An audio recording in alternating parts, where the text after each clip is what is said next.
Want to design faster with the help of artificial intelligence? Figma AI can help you generate layouts, create content, rename layers, edit designs, and speed up repetitive tasks directly inside Figma.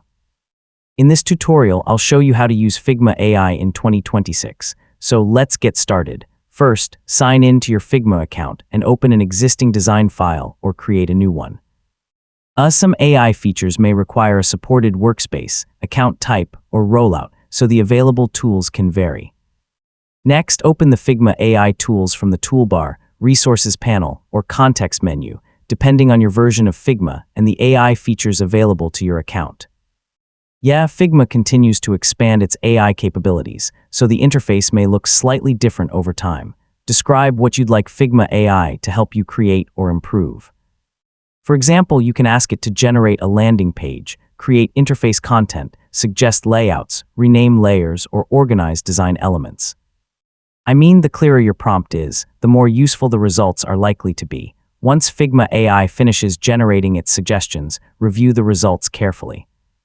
You can accept them as they are or make manual adjustments to better match your project. Take a moment to compare the generated content with your original design goals.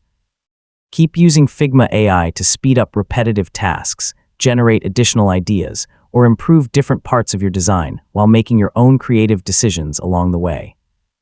AI works best as a creative assistant rather than a complete replacement for design review. When you're satisfied with the results, save your design and share it with teammates for feedback, or continue building your prototype using Figma's collaboration tools.